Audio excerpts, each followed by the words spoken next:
para su imagen y también para mejorar la imagen de la sociedad.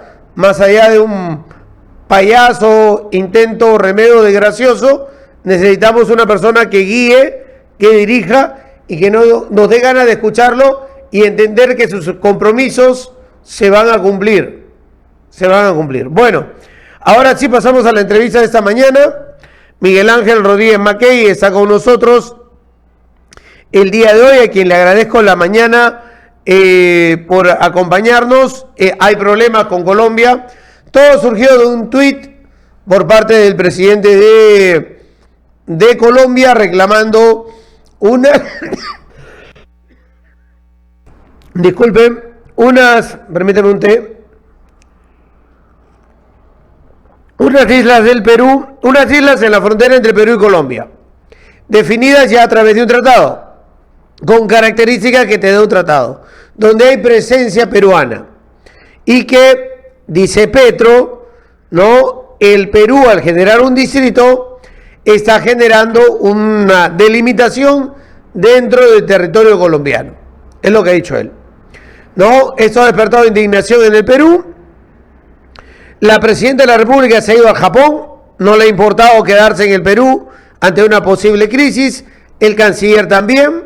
Eso del teletrabajo parece ser una mentira, porque no se conectó durante varias horas y está rumbo a ver al emperador, ¿no?, del Japón. Y en esas circunstancias, hay que decirlo, el Perú ha tenido una serie de reacciones. Siempre un tema de conflicto fronterizo va a generar unidad nacional. Lo sabemos aquí en Tacna, muchas veces ha habido ese problema aquí en el sur y sabemos que luego se va diluyendo. A veces tiene un tema de trasfondo político para mejorar la imagen, pero hoy por hoy Petro no está tan caído de imagen porque a Uribe le han dado una sentencia muy fuerte en primera instancia en Colombia, razón por la cual por ahí podríamos ver que la cosa no iría, pero por algo sale con este tipo de situaciones. Bueno, la cosa es que Perú ha movido armada hacia la zona. A mí me demuestra que siempre Perú tiene abandonadas las fronteras a lo que conocemos, pero además anuncia Colombia que llevará este problema a La Haya, que no sé, y eso, para eso está acá Miguel Ángel, para explicarnos todo el contexto y cuáles son los pasos a seguir, porque yo creo que si es que alguien te viene a decir, oye, ese metro dentro de tu casa es mío, bueno, vamos a definirlo, ¿no?, entre nosotros, y si no lo definimos entre nosotros, tenemos que ir a un árbitro para definirlo. El Perú lo hizo muy bien en La Haya, con Chile, ante los problemas que había en la delimitación marítima. Pero dejemos al experto en el tema, Miguel Ángel, que nos explique. Él ha sido canciller de la República, es profesor también de Derecho Internacional y nos acompaña el día de hoy. Miguel Ángel, un abrazo desde Tacna. ¿Cómo le explicamos con manzanitas a nuestros oyentes el tema de la frontera con Colombia, Leticia y la zona de Santa Rosa? Muy buenos días. Fernando, muy buenos días, amigos de Radio 1, de toda la linda y querida, siempre extrañada ciudad de Tacna, la heroica. Ya estamos en agosto, vamos calentando motores para el aniversario de la reincorporación de Tacna al seno de la patria, y voy a comenzar contestando tu pregunta. Mira, Fernando, está claro que el presidente de Colombia está desconociendo el tratado de 1922 firmado entre los dos países y el protocolo de Río de Janeiro firmado también por los dos países en 1934. Los dos instrumentos jurídicos pasaron por el proceso de ratificación. Mira que para el primero fue en 1928 que fue ratificado, operando desde el año 29, y la comisión mixta. O sea, no fue nada hecho con inmediatez, sopesadamente.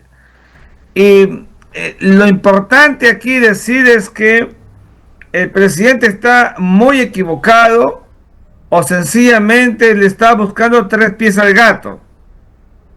Y hay un principio y una premisa en el derecho internacional que no se está diciendo para que todos estemos tranquilos: es que no porque una parte diga que hay una controversia, esta existe. Porque si no, pues entonces todo el mundo dirá, estoy en desacuerdo y vámonos a la Corte de la Haya. No.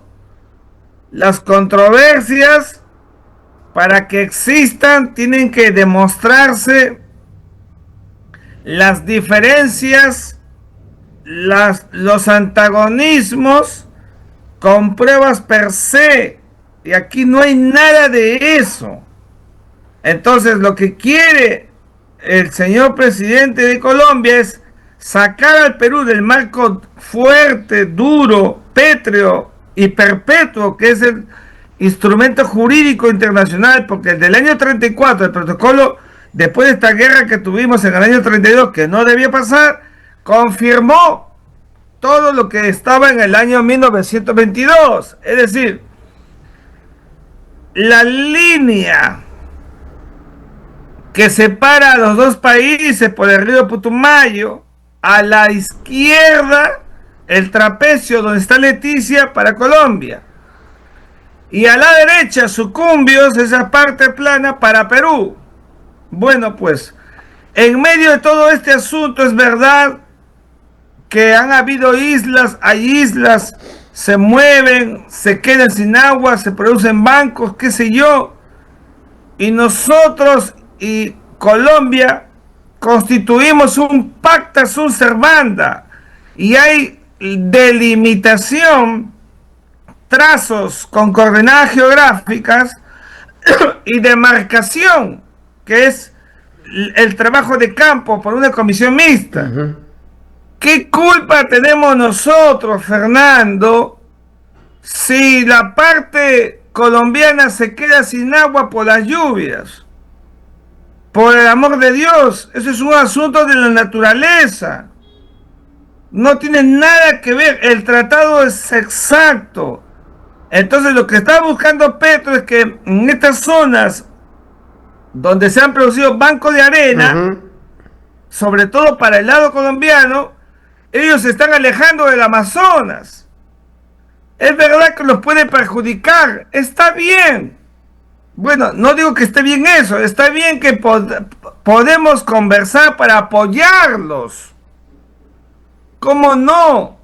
Pero no para decir que el Perú es un país invasor y no para decir que el Perú está faltando al tratado. Todo eso es un mal comienzo para el presidente de Colombia, ni siquiera para Colombia, que es un pueblo tan lindo que quiero tanto, y a la diplomacia que es tan respetada. No, aquí, si el presidente de Colombia dice que somos invasores, tenemos que responderle en el mismo nivel, que está equivocado y que ni la Corte de la Haya ni nadie le va a hacer caso, porque la instrumentalización jurídica es de naturaleza bilateral, Fernando. Ahí no hay nada que hacer, nada de ensanchar. Por favor, utilizo los medios de Radio 1 de Tacna para decir aquí a los analistas que estoy escuchándolos, por el amor de Dios, no lean solamente periódicos, con el mayor respeto. Lo digo que yo he estado involucrado desde mis tiempos más jóvenes en el tema de Ecuador y luego en el tema de la Haya.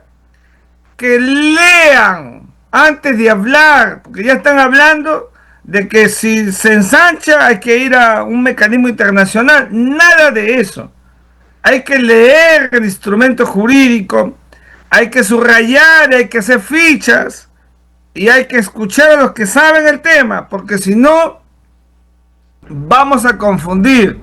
El comunicado de la Cancillería es un patrón, es una línea a seguir, está muy bien redactado. Yo otra vez vuelvo a decir que tenemos que respaldar, ya tú me conoces, cómo lo critico al canciller, pero como si hacen un comunicado de primera, contundente, claro, muy sobrio, ¿cómo no lo vamos a apoyar? Pues sí, no, pero no eso lo hacen los funcionarios de carrera dentro de la Cancillería, pues. Correcto, correcto. Hecho por Torretaglia, por los funcionarios de carrera. Yo me he sentado con ellos, pues, a hacer comunicados, a conversar, a debatir. O sea, conozco el modus operandi. Miguel. Así que ese comunicado de la Cancillería es es realmente contundente, y ese marco del comunicado, la nota no la conozco, pero hay una nota de protesta,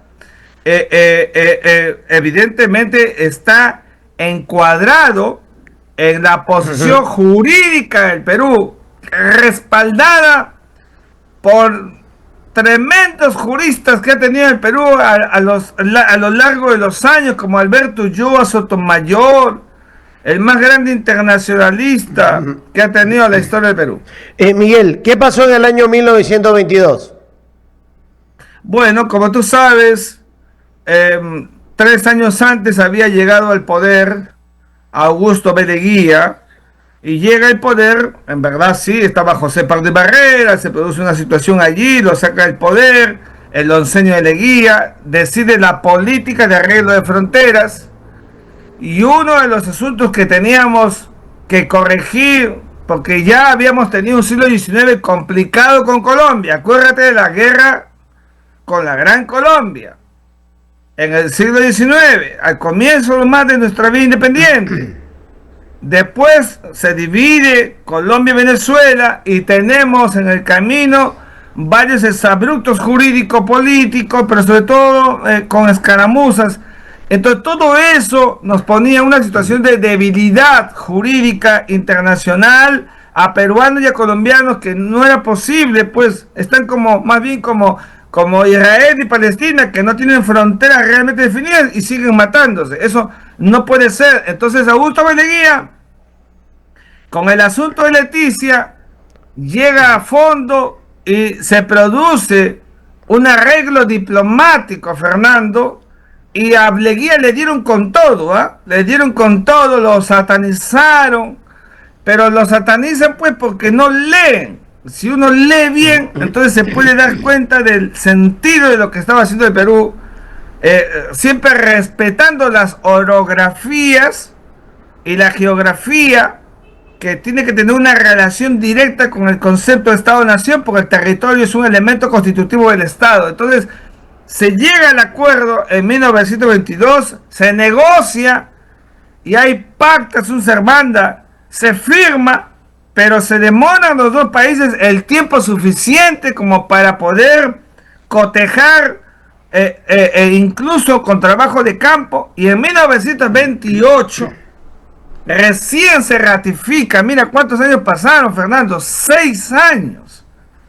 Manera que todo esto que te digo, que no se entiende así nomás, Petro lo quiere confundir, quiere sostener lo insostenible, debe tener alguna agenda política interna en su país. Tú sabes que no ha hecho lo que los colombianos esperaban. Acá en Tacna sabemos esos temas. Cuando hay problemas en Perú, en Chile lo hemos vivido en su momento. Pero, ¿qué se le criticaba a Leguía?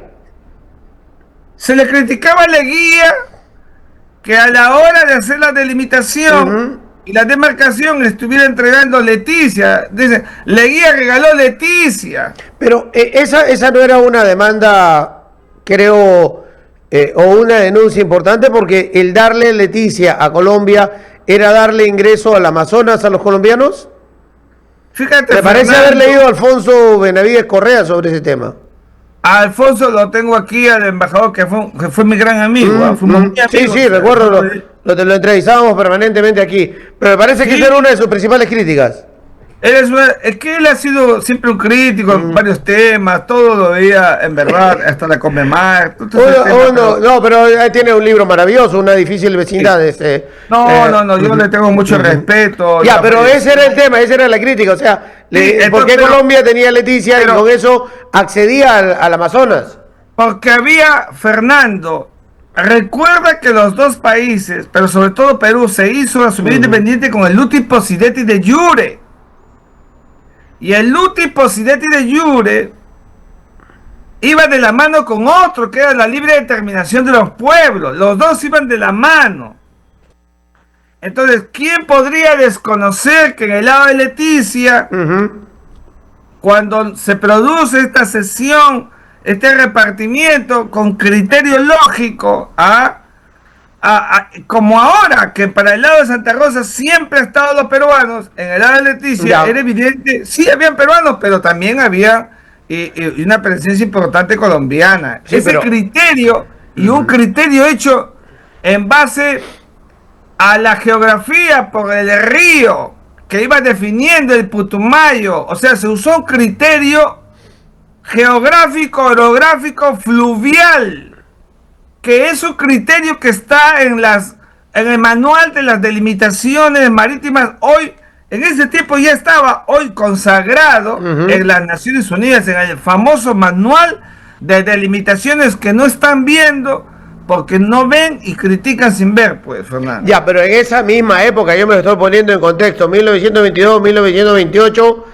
mientras se criticaba ese tema de Leticia, el lado de Santa Rosa, el lado peruano y la división, en ese lado también, oye, había Tacna y Arica y había plebiscito y había el tema de el regreso de Tacna y la pérdida de Arica en su momento, y era claro que Arica también era más peruana que chilena en ese momento y no había triunfado la chilenización, que son cosas que tienen diferencias. Estoy poniéndole a la gente el contexto del marco de negociación que tiene que hacer la Cancillería peruana en el gobierno de Leguía hacia el lado colombiano, hacia el lado brasileño y hacia el lado con Chile, la comisión, por ejemplo, años antes, Pershing y Lassiter.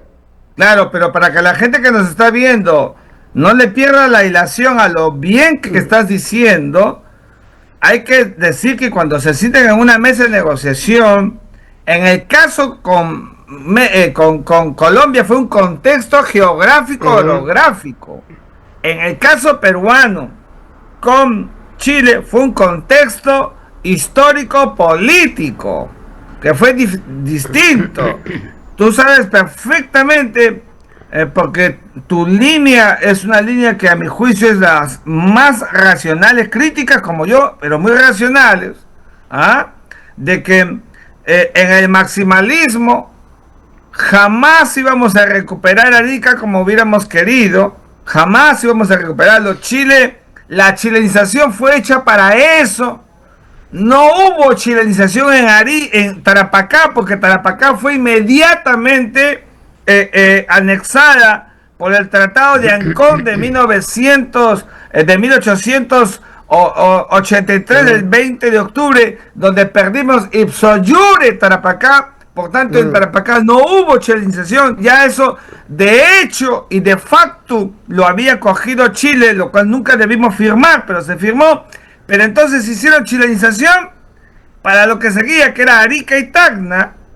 Y entonces ese proceso llevó a los chilenos a esta política que ya hemos conocido, y al final las apretares, la presión del hegemón que se armaba en ese momento, que era Estados Unidos, etcétera. Al final el maximalismo chileno no prosperó y tuvimos que estuvieron ellos que solamente quedarse con Arica, y nosotros, nuestro maximalismo tampoco prosperó, que era recuperar Tacna y Arica. El Perú, cuando se sentó en la mesa, no buscaba por si acaso recuperar Tacna, no.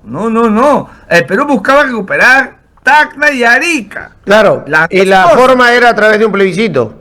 Correcto. Que era lo que tú sabes que Leguía y los gobiernos anteriores a Leguía también desarrollaron, así como los chilenos, campaña de chilenización, los peruanos también desarrollamos una campaña de peruanización a través de la iglesia y otros que también estaban aquí, reforzar toda la zona de frontera. Mira, además, recuerda, Fernando, que siempre hay que poner en todos los contextos. Cuando Leguía llega al poder, no llega bien. Yo no podría decir que fue un demócrata al llegar al poder. ¿Cómo va a llegar 11 bien? años. En el poder a José Pardo Barreda, levanta de su casa, lo llama por teléfono, aunque no había teléfono en esa época, lo llama y entra a Palacio con el mariscal Cáceres para legitimarse. O sea, solamente alguien que no ha leído podría decir que llegó como un demócrata. Claro que no.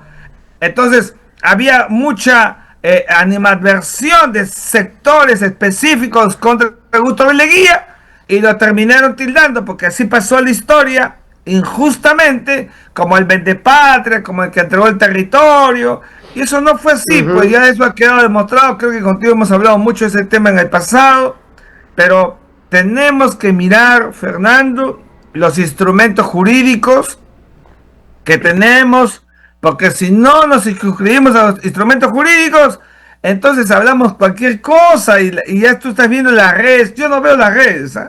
Porque las redes en verdad contaminan. Yo me voy a... No, pero hoy por hoy las redes están tranquilas en este tema. Creo que es un tema más de Colombia. No, te hablo de Colombia. Ya. No, pero a ver, claro, por eso te digo, viene más de Colombia, pero... Sí, el tema de Colombia, porque el otro asunto no, el tema de Colombia que es el asunto... Ahora, pero llegamos al 22, llegamos al 28, pero también llegamos al 34. ¿Qué pasó para llegar al 34 de Río de Janeiro? Hubo, en 1932, otra vez como consecuencia de estas situaciones que estaban en concomitancia, no te olvides que Augusto B. Leguía cae en 1930 y luego mueren en el Panóptico. En el mismo 32, el presidente de la República ya era Luis M. Sánchez Cerro. Es el año de la barbarie. Todo en el Perú empieza a moverse.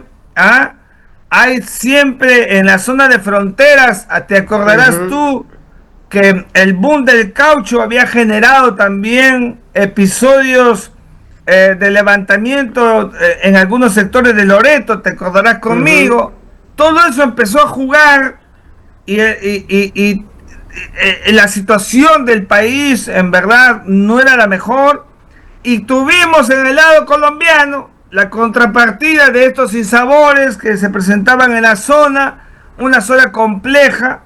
Ahí está la zona tripartita, porque ahí también está la triple frontera, y comenzó la guerra con una escaramuza y se hizo una guerra, la guerra colombo-peruana, que termina. ¿Cómo acaba la guerra?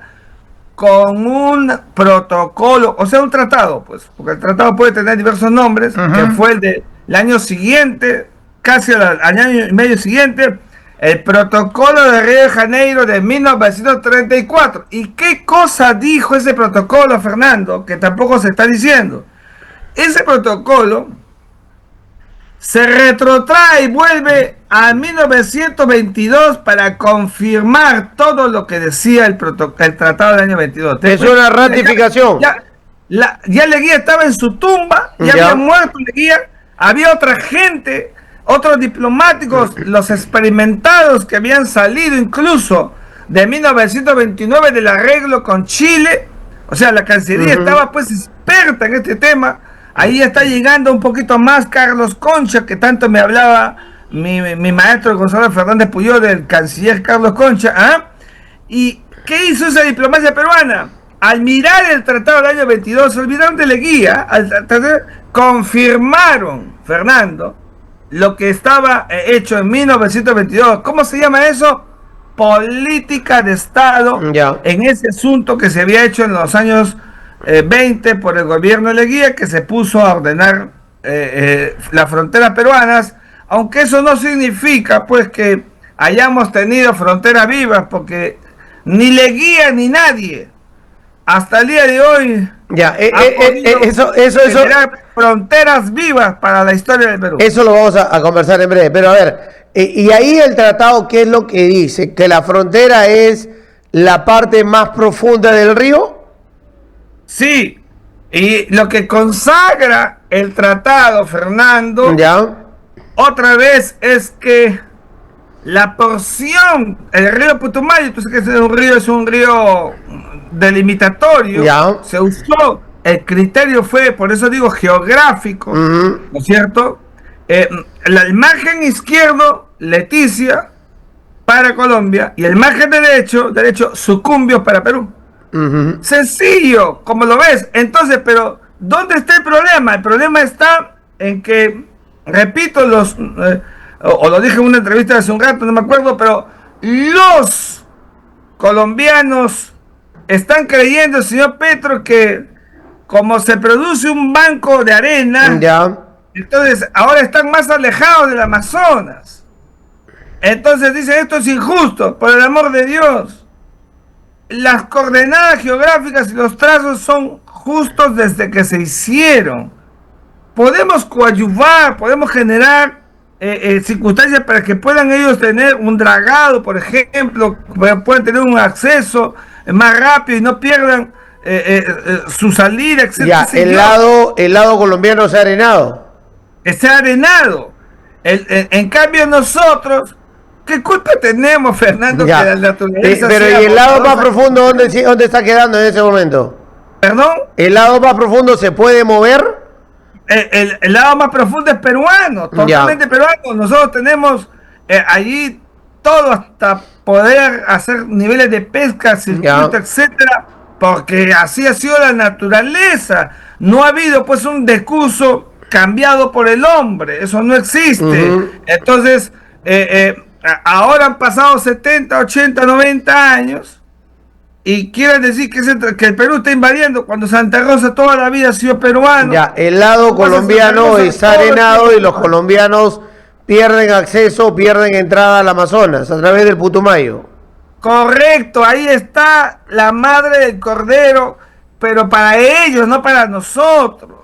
Ya, Nosotros y eso estamos necesita una acusación de invasión, o necesita que los cancilleres o los vicecancilleres se sienten y se reúnan a conversar. Yo creo que hay que sentarnos, pero no a negociar. Por eso ayer dije, mesa de negociación, mira, la mesa para comer, rico, no para negociar, no hay nada que negociar. Una mesa de facilitación. Te repito lo que le dije a algunos diplomáticos que me llamaron temprano, que les agradezco pues porque me llaman para hacerme consultas, amigos, ya están en el retiro ellos, ¿no? Pero me llaman para consultarme y yo les digo, miren, una mesa de facilitación, claro que sí, cómo no, pero para negociar qué cosa, Fernando. La palabra negociación en derecho internacional per se acepta que hay una controversia. Yo he escuchado a algunos ex cancilleres, que también le tengo respeto a todos ya, pero que hay una controversia. No hay controversia. No, ahí la gente de Cancillería, la gente de la diplomacia, los políticos y la prensa tienen que tener mucho cuidado al utilizar la terminología, Sí, porque es abrir puertas a muchas cosas. Por ejemplo, el tema que tú dices de hablar de controversia. ¿Qué controversia? Acá no hay controversia. Correcto. Bueno, yo la verdad... O sea, las palabras hay que manejarlas bien en diplomacia. Sí, los periodistas que a mí me llaman o vienen a la casa, aquí me tomo un café con ellos, me entrevistan, una gaseosita, qué sé yo, en verdad que son muy, muy profesionales. Yo tengo que dar fe de eso. Sí, pero los políticos... los políticos no entienden. ¿Qué vas a hacer? Los políticos, tú les dices una cosa y al final dicen no, lo que dice Roger McKay puede ser cierto, pero yo tengo que pensar en mi voto, en llegar al Congreso. Es una vergüenza. Los políticos no les crean a los políticos. Y Rodríguez McKay es un académico que entró y salió de la política. Yo soy un académico y digo las cosas como son. Y en este caso tenemos que ser muy precisos. No hablen de controversia, porque no hay controversia alguna, no hay ninguna, no hay nada. Es lo que quiere crear Petro, más bien para subir sus puntos, sus bonos, tan alicaído que está en Colombia. Ahora, en la mañana escuchaba, Colombia le da luz a Santa Rosa. Hay dos aeropuertos para avionetas seguramente, uno en Colombia y uno en Brasil. Si alguien fallece, hay que enterrarlo en el lado brasileño. O sea, mira, ¿hasta cuándo vamos a hablar del abandono de las fronteras por parte del Estado peruano? Y nuestros niños cruzan para ir a estudiar al lado brasileño. Lo que pasaba acá en Perú, la gente peruana yéndose a estudiar a Chile. O me ha pasado, por ejemplo, en Cayapuma, frontera de la zona de Tarata, en la época de pandemia, los niños subiendo al cerro, no había profesores, subiendo para tener que estudiar y obtener señal de internet de Bolivia para poder conectarse con su profesor para que le mande las tareas desde tan en la época de pandemia. O sea, ¿hasta cuándo vamos a seguir aguantando ese abandono? Mientras yo veo que un congresista se sube el sueldo, la presidenta se sube el sueldo, le dan bonos a los trabajadores, se tiran la plata en cada tontera, le dan a los oficiales del ejército Audi, de la policía Audis, hay un congresista que me dice que quieren que coma alfalfa. O sea, cuando la plata hay, el recurso hay, pero no lo están destinando a las zonas que realmente lo necesitan. Es una realidad trágica que no tengamos una verdadera política de fronteras, una política de Estado de fronteras, ¿ah? No la tenemos, porque nunca hemos mirado la zona de frontera, no las miramos. Dime, ¿hay algún edificio gigante, grandote en Tacna? ¿Hay algún, digamos, espacio, digamos, extraordinario en Tumbes? ¿En Puno? En el oriente no hay nada, pues, Fernando, porque no miramos la zona de fronteras. Otros países, los desarrollados, lo primero que piensan es su zona de fronteras, maximizar la educación, la industria, zona de fronteras. Los peruanos cruzan para el lado de Asís a estudiar. Los únicos que vienen al Perú, ya por otro tema, son los chilenos a comer rico y a curarse los dientes y a medirse la vista a Tacna. Pero, digamos, nuestra proyección como política de Estado para la frontera no tenemos, y eso es grave, pues, para un país que tiene 5 vecinos, que tiene frontera, que está ubicado geopolíticamente en un lugar estratégico, y que en verdad hace buen tiempo yo pensé que en el bicentenario íbamos a empezar a trabajar, ya que no se hizo nunca nada en algún momento para tener una verdadera política de fronteras. Los únicos que llegan a las fronteras, porque los he visto, son los militares, los policías y los curas. No conozco más, los sacerdotes, las misioneras, sí llegan a la zona de frontera, están allí, pero luego, ¿y dónde está la presencia del Estado? No hay, pues, va el presidente de turno, el ministro de turno, con su medalla, una ceremonia, se retira y al día siguiente todo vuelve a la normalidad, o sea, la desolación. Esa es la tragedia, pues, del Estado peruano. Tenemos que hacer una verdadera revolución de política de Estado para fronteras vivas. Dejar de mirar solamente hacia adentro y además centralistas, porque que es lo más grave. En algún momento tú puedes encontrar un conflicto similar con una población que no quiere ser peruana, quiere ser colombiana, brasileña, boliviana, chilena, ecuatoriana, porque recibe todo el Estado vecino y nada del Estado que le debe dar todos los servicios. Pero es lógico, si la gente necesita que alguien las escuche, que las quiera, que les dé calidad de vida. Si al otro lado de la frontera lo consiguen, es lógico que digan lo que estamos escuchando. No es un tema de ausencia de peruanidad. Entonces, por esa razón, Fernando, ¿dónde está, pues, la política de fronteras? ¿Dónde está el presupuesto nacional para la zona de fronteras? Los congresistas que son de zonas, de provincias periféricas, fronterizas, van solamente para el tiempo en que les corresponde salir al interior. ¿Y qué más? No, señor, hay que trabajar arduamente con el Estado para realmente tener política de fronteras. Esto que está pasando con Colombia nos grafica y nos muestra la ausencia política del Estado. Nos falta presencia en la zona de frontera, y eso es grave en el siglo XXI. Es toda la verdad. Ahora, entonces, ¿a dónde debemos llegar en este momento con el tema de Santa Rosa? Porque la última noticia es que Perú mueve fuerzas hacia ese sector, o sea, gente de la naval seguramente o del ejército hacia esa zona. Pero ¿qué paso debemos seguir? Si el presidente de Colombia dice que va a celebrar la batalla de Boyacá en la zona de Leticia, Fernando, has visto tú, ¿no? Sí. Pues los estados siempre tienen calidad disuasiva, eso es todo, ¿no? Por seguridad nacional, etcétera. Pero no es que estemos en pie de guerra ni nada por el estilo, porque eso será pisar palito, buscar lo que quiere Petro. Miren, Petro lo que quiere es sacarnos del tratado. Y por tanto, al sacarnos del tratado, crear las condiciones para una controversia que no existe. Y al hacer eso, entonces quizás demandarnos en la Corte de la Haya. ¿Te imaginas eso?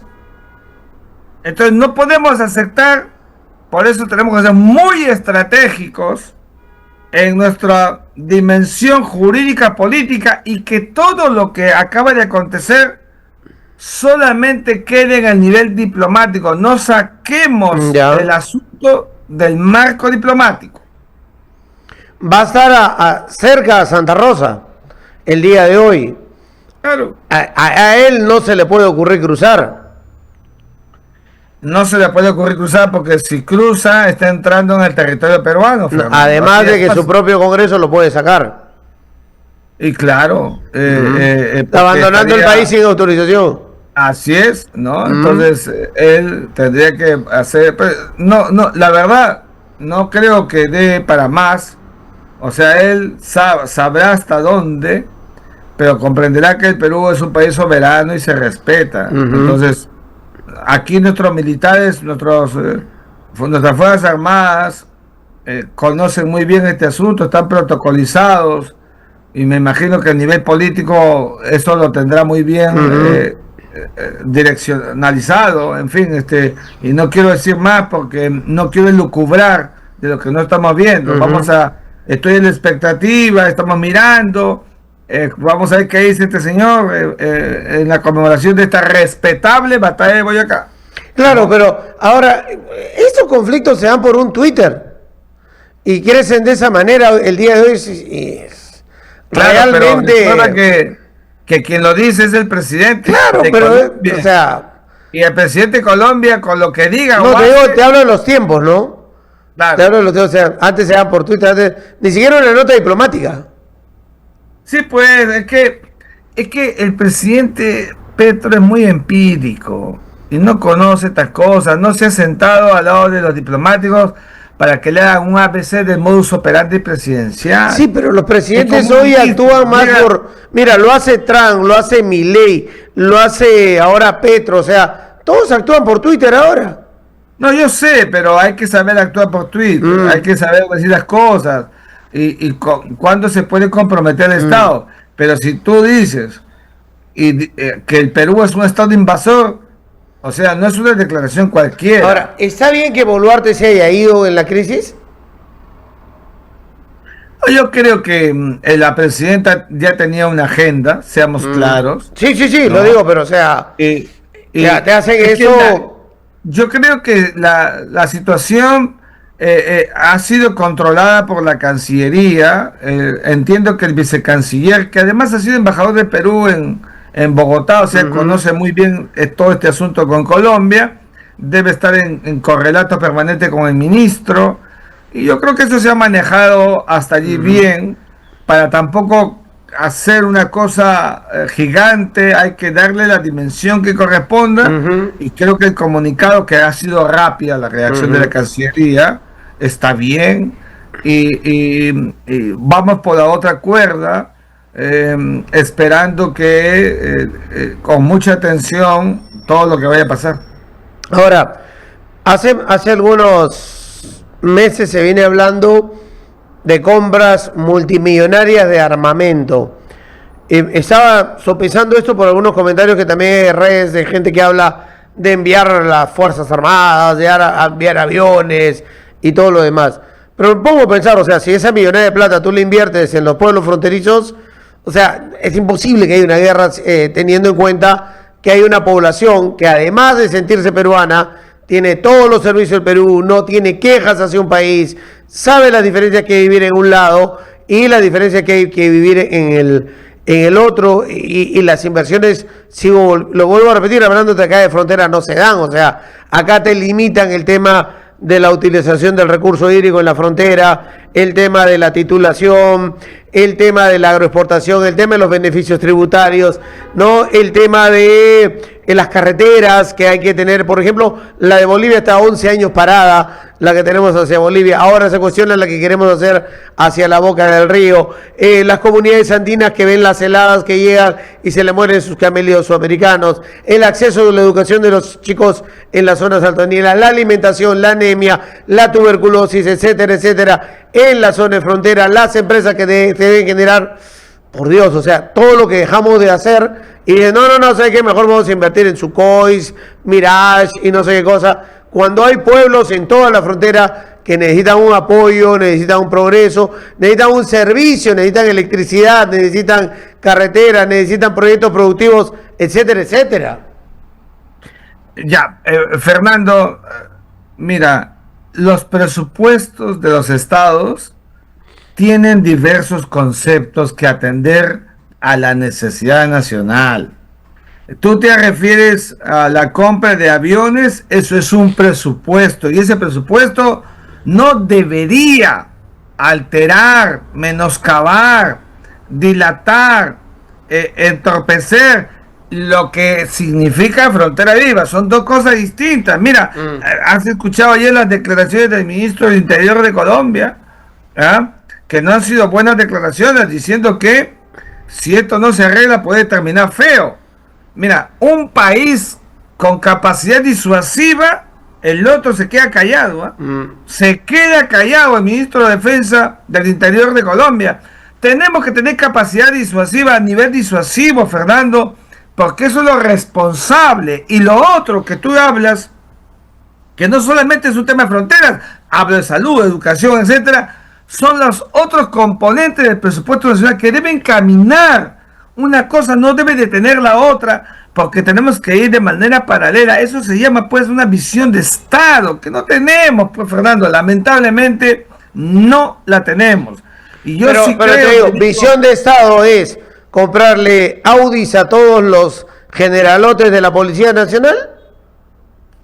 Mira, yo estoy de acuerdo contigo en que tenemos que comprar lo que corresponda a la necesidad nacional para el combate a la criminalidad en la dimensión esperada y todo lo que la concomitancia que ello suponga. En eso te doy toda la razón y creo que si nosotros tenemos capacidad para hacer otro tipo de compras como se hace en todos los países del mundo con sus altos oficiales, etcétera, que se haga. No caigamos en la demagogia, pero respetando que si eso se hace y no hay pero ni para comprar un timbre en una comisaría, eso está muy mal.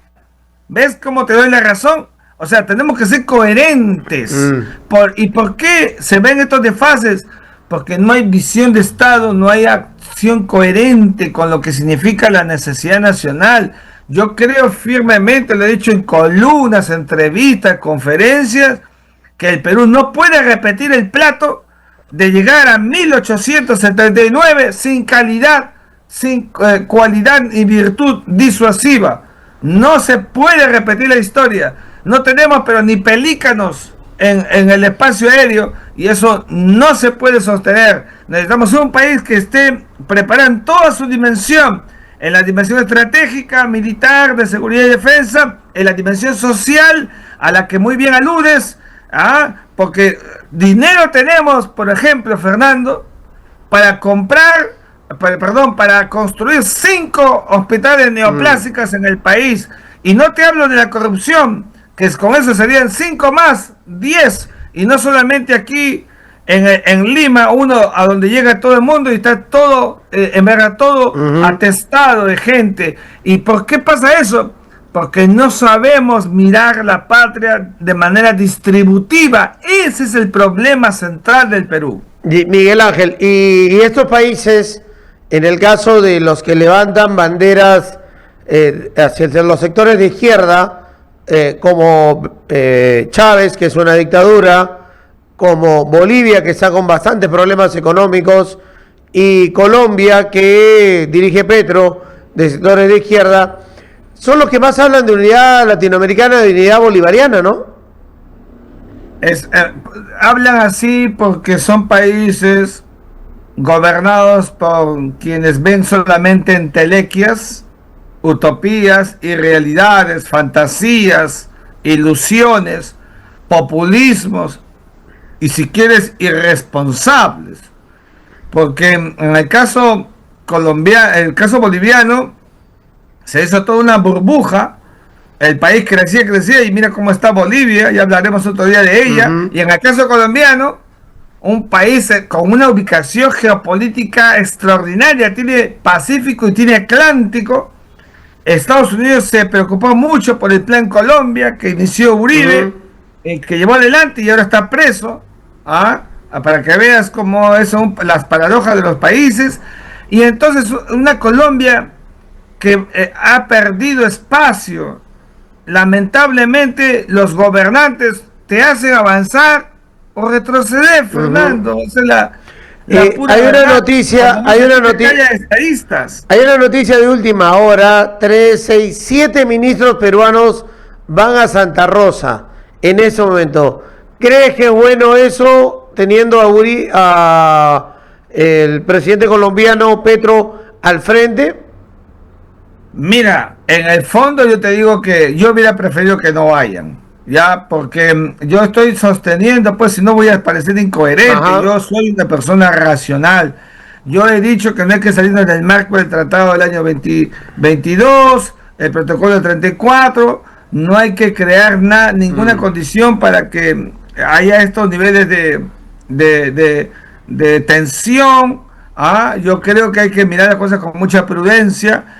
Para mi gusto, o sea, mi sentir, si a mí me preguntas en una mesa, yo digo que no, que es mejor no viajar, dejar que solamente vayan los militares y la policía, calidad disuasiva, presencia y de lejos nada más, o de cerca, como quieran llamarlo, y listo. Pero no una presencia política, porque la presencia política es caer en el discurso político del señor presidente de Colombia. Imagínate que más tarde, porque ya va a empezar la ceremonia, creo, vaya a decir que Perú es invasor. ¿Tú crees que los ministros que están en el lado peruano, siendo ministros, no van a hablar? Seguramente van a hablar. Y va a empezar el dime y direte político, que es lo que tenemos que evitar. Hay que cuidar mucho. Y Dina Boluarte en Japón. ¿Perdón? Y Dina Boluarte en Japón. La presidenta está en Japón. Su agenda cumpliendo por allá. No, pero te digo, o sea, no vale, o sea, si ella se fue a Japón, no le dio esto, ¿qué hacen los ministros ahí, te digo? Sí, pues yo hubiera creído que es mejor que incluso la propia presidenta puede haber emitido, digamos, un mensaje por la batalla de Junín ayer, que hubiera sido interesante desde allá, porque es muy importante, la jefa de Estado no está en el país, entonces eso hubiera sido muy importante, pero yo creo que hay que evitar, digamos, movilidad política y dejar todo en el nivel diplomático, Fernando. Gracias, Miguel Ángel, un abrazo. Un abrazo también a todos ustedes, gracias. Con teléfono rojo abierto, Es verdad, chao. Vamos a ver qué dice Petro en el día de hoy en la ceremonia, que es a las 10.